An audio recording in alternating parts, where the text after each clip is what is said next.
Welcome back for another video. Today we're gonna play Hybris for the Lemon Amiga competition, the qualifying round. This game was played on the round 4 on the Lemon Amiga competition in April, and I really enjoyed it when we played it this year.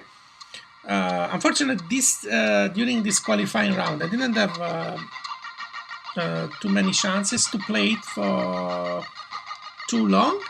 I would say that I probably spent a couple of days on it, but finally I found today a couple of hours to play it, and I had 2-3 attempts, and this attempt is the one which I succeed. But before I show you the way I play it, I want to show you the mapping. Yes, yeah, I highly recommend to play this game by mapping the gamepad. In this case, I use the Super Nintendo gamepad because it's got 4 buttons. You need 4 buttons because you need one for the auto fire. So you need 100% auto fire. I highly recommend to play with auto fire in this game. And also, you need to map the key for the smart bombs and the key return for expand the ship into the new power configuration. I will explain you the meaning of these 2 extra buttons. Obviously, auto fire is obvious, everybody knows what is auto fire.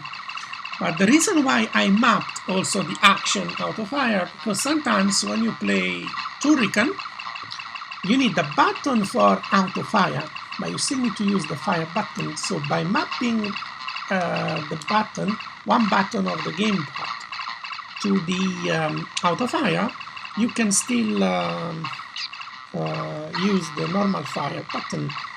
So the reason why these games is, for me, I consider it easy, is because the expansion.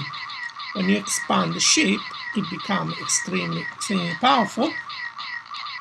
Otherwise, if you play this game without using the return button and you just use the ship as it is without expansion, the game is extremely hard. So in all honesty, sometimes if you don't read the manual, you play this game like a normal Amiga game, and you don't realize that actually what is the expansion, what is the super bomb. As you can see on top of the screen, it says lives, it says 2, and also there is an icon which says S. S stands for super bomb, and E on the left stands for expansion. So there are many Amiga games such this one where you have to read the manual. Because by default, when you play especially with an emulator, the Amiga only maps one button. And if there is anything else that you have to play using the keyboard, sometimes you may not know. Especially in this particular game, when I played it the first time in the competition, I didn't know what was the meaning of S and the E. Especially E, I was a little bit confused.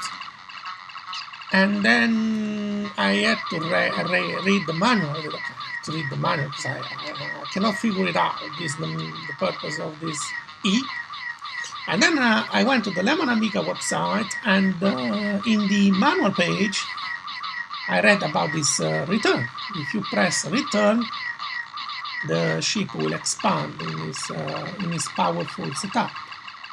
And I said, goodness sake, but this game, well, I'm not playing the way it's supposed to be played. And then I mapped my gamepad. The reason why I used my Super Nintendo is because I like to play Amiga game using my Nintendo joystick, the NES one, the one which has got all the 2 buttons, the button A and B. But the reason why I preferred for this particular game to use my Super Nintendo one was because you need 3 buttons, and I had to use basically the button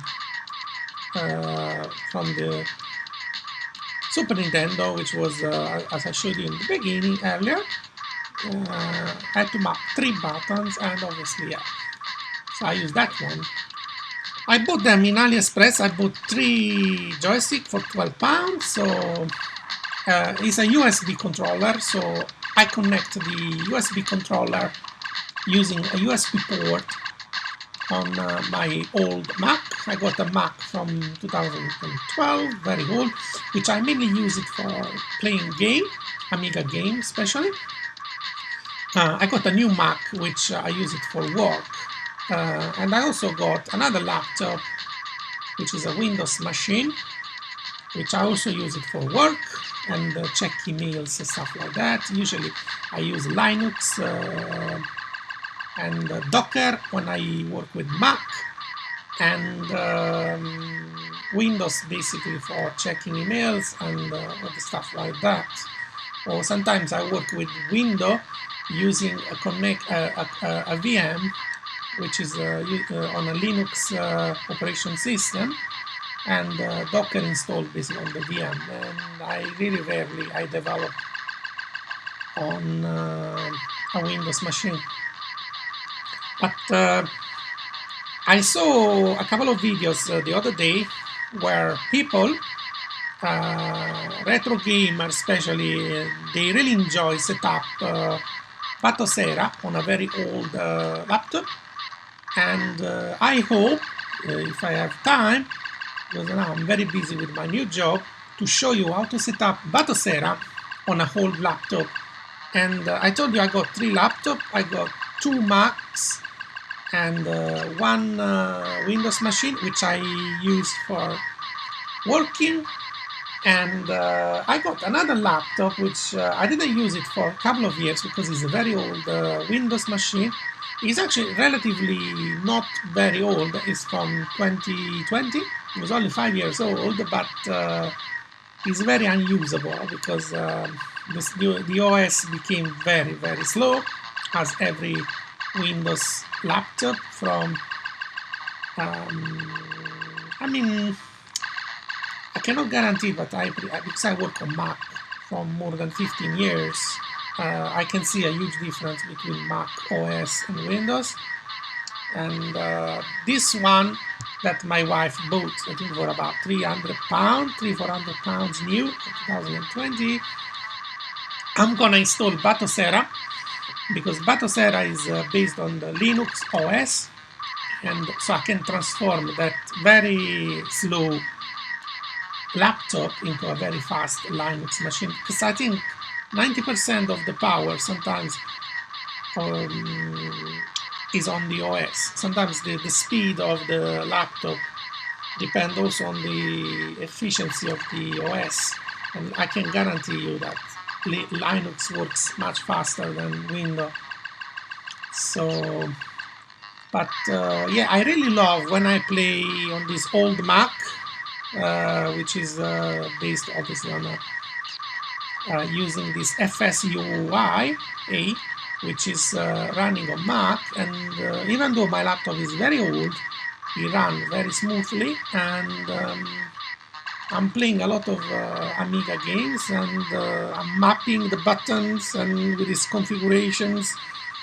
In all honesty, when I play games like Hybris, I enjoy more today than back in the day, because back in the day you didn't have possibility to map buttons and use basically the 3-4 buttons joystick on an Amiga. It's absolutely amazing.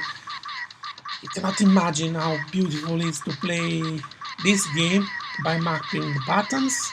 And in this video I want to show you how I did beat the first 3 stages. So we just beat it stage 1, and here it says, "Congratulations, brave commander, you have completed the first stage and will now be transported to the second."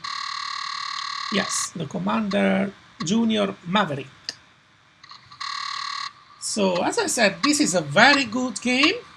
I think the average magazine score for this one was 82%.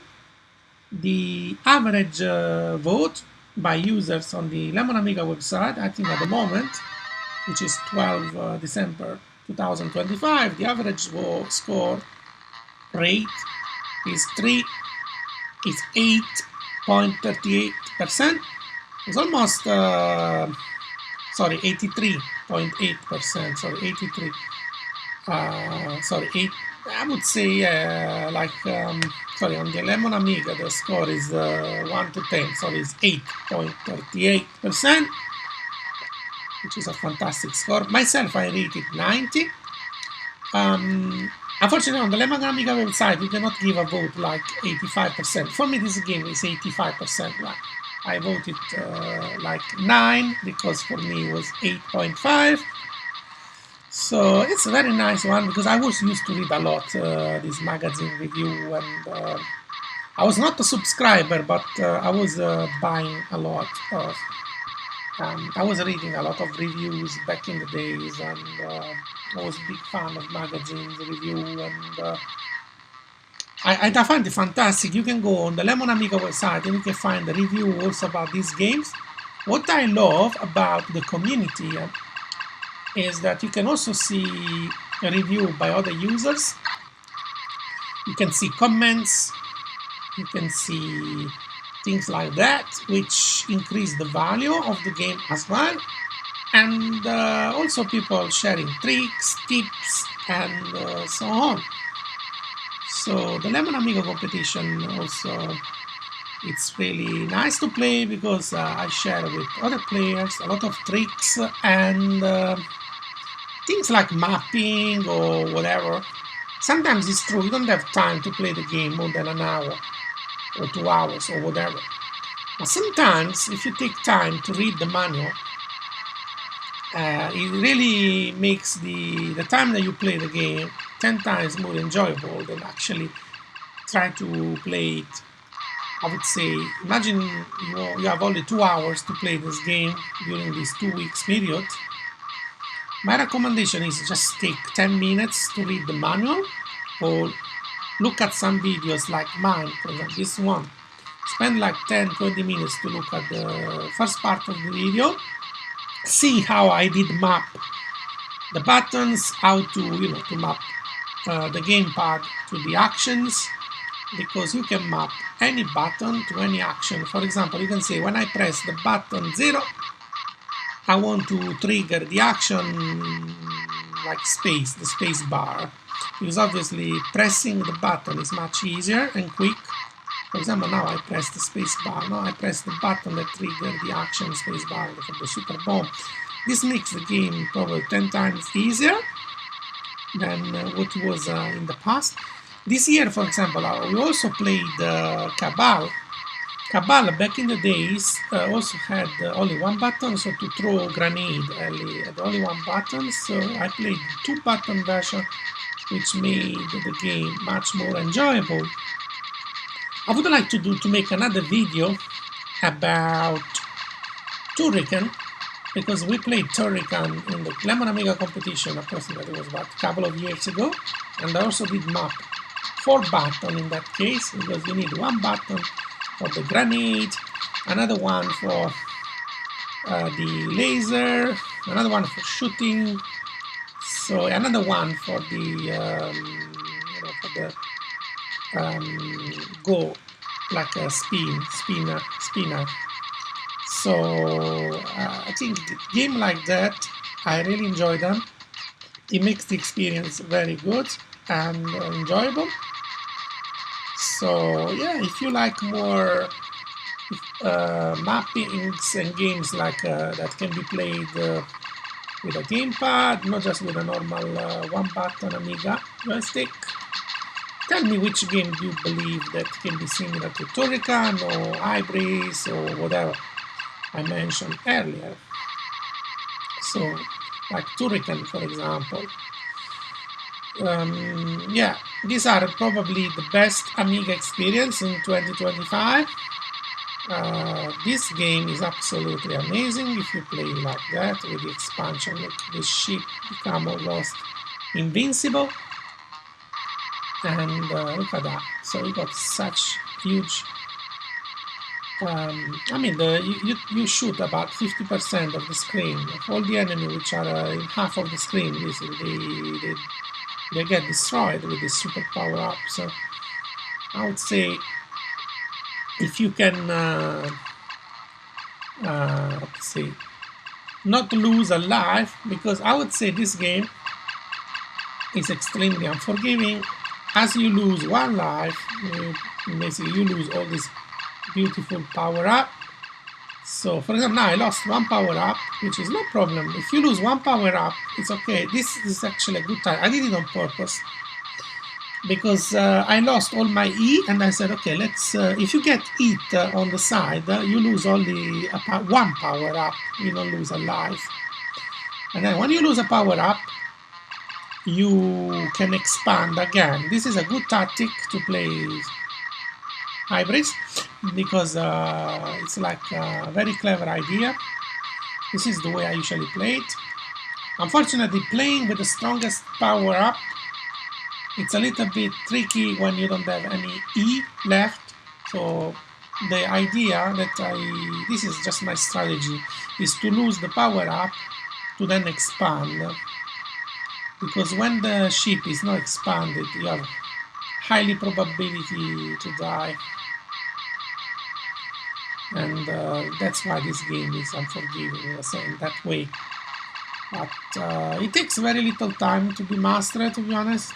It took me a week approximately in April, when we played this game in April. So you can easily memorize all this, especially when you are like this. I should have expanded, okay. And this was for my greediness, because I didn't want to waste an expansion. But it's okay. Look, I already got again. I got it back. So the game is very, very generous. It gives extension very, very often. So you don't need to wait for very long. You usually get 3-4 expansion for each level. And when you have the maximum, when you are very close to the maximum expansion, usually you don't need to worry too much, because it will arrive sooner or later. You will get the maximum expansion, which is absolutely fine. To beat the game, to be honest, you don't need to have the maximum expansion. This one is also good. This is the before last expansion, is fine as well. You can easily beat these enemies, because you are almost invincible even with this one. Okay, so this game was one of the early Amiga game. This game was developed by Capcom, and it was published in 1988 by Discovery Software. Okay, we have already beaten also the boss 2, so stage 2 is done. Yeah, I would say that I agree with the average score on the Lemon Amiga competition. This game is 8.38%. It's a good one. I think it's in the top 20, something like that. So it's very in the first 20 top games on the Amiga. So this is a must-play game. Even though it's not very long, it's only 3 levels. I still prefer this one to the one which we played earlier this year. I made another video on X Out, which we played it, I think, sometimes I think it was in September, I think. I remember it was around 11 or around 10.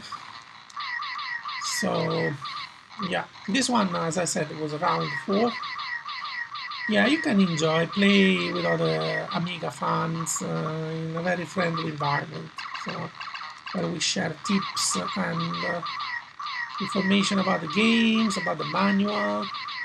You know, this one, when we played it, in the first 10 days, nobody read the manual, nobody knew about the expansion and about the Super Bomb.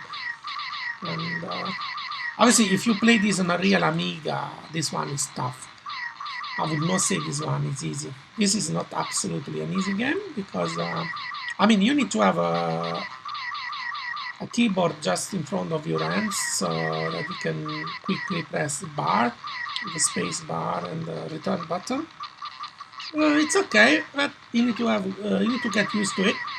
I prefer, the SNES gamepad.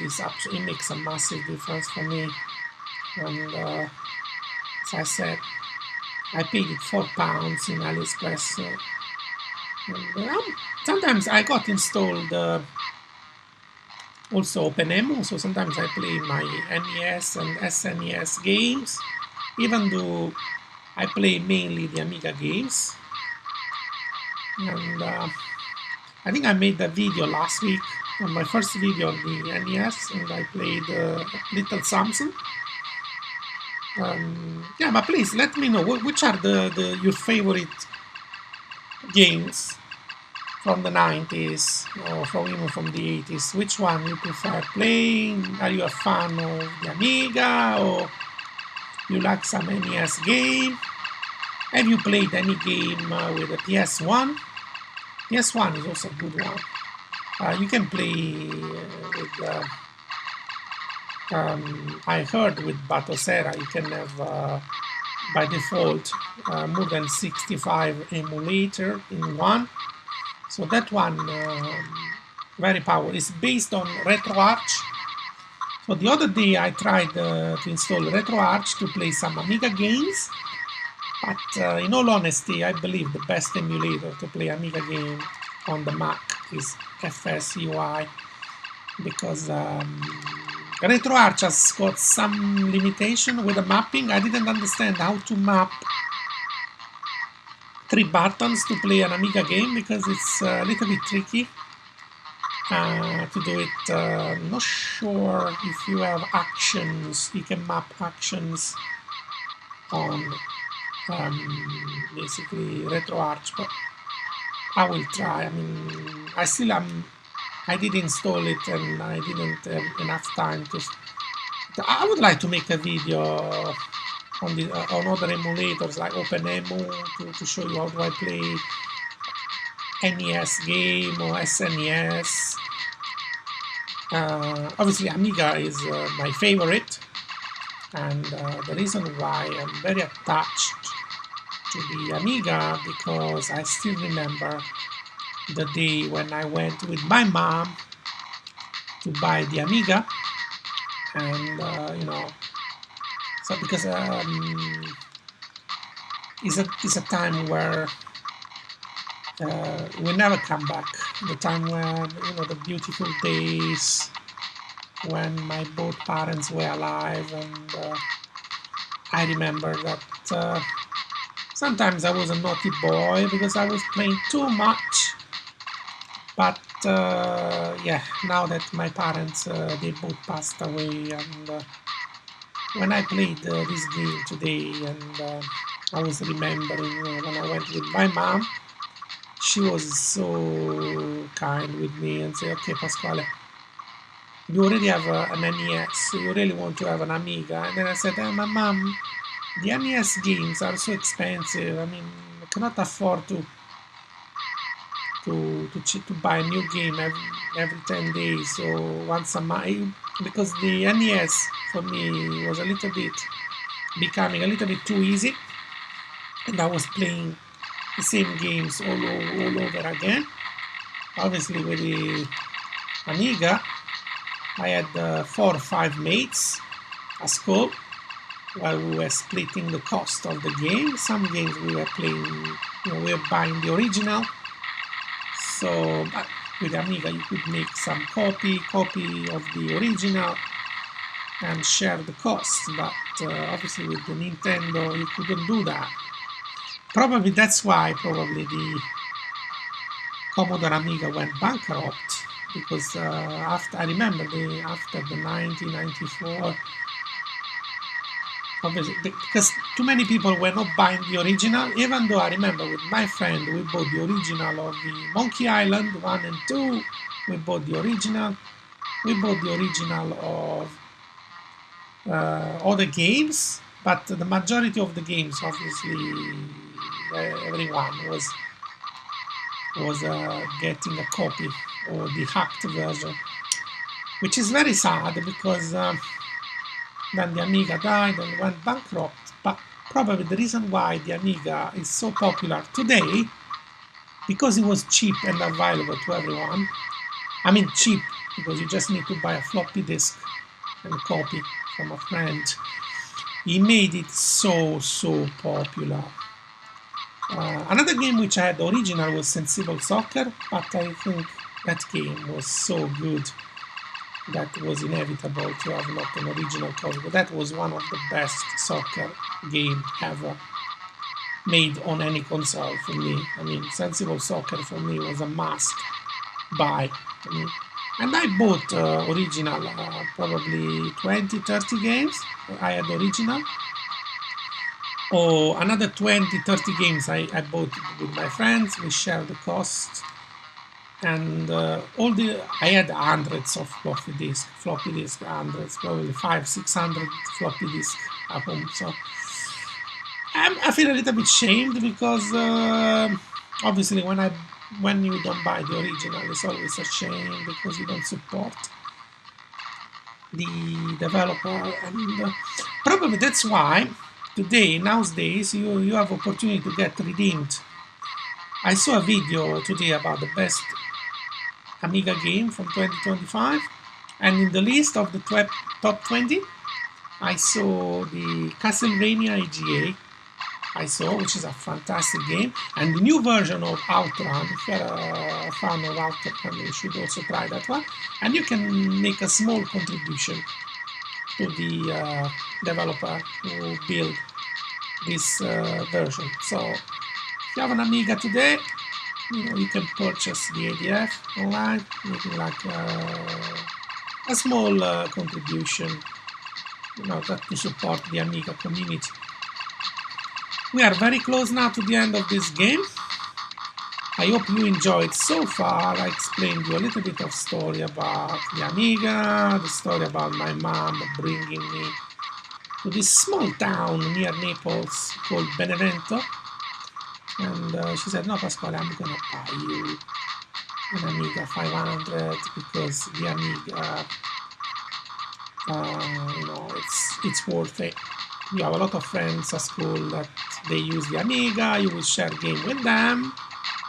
Sorry for the NES, but then I swapped from NES to Amiga, and after Amiga, I became a PC user. I started playing PC games. That's my story about myself. So thank you so much for watching this video, and let me know which are your favorite console back in the days, if you played NES, Amiga, or PlayStation, or whatever. Let me know. If you like this video, please put me a like. And yeah, this is the end. I'm not gonna repeat level 1. I'm already enough. I want to make this video, keep this video short, just to let you enjoy it, this I think 27 minutes, just to show you the first 3 stages. Thank you so much. Thank you. Bye bye. See you on the next one. Thank you. Bye.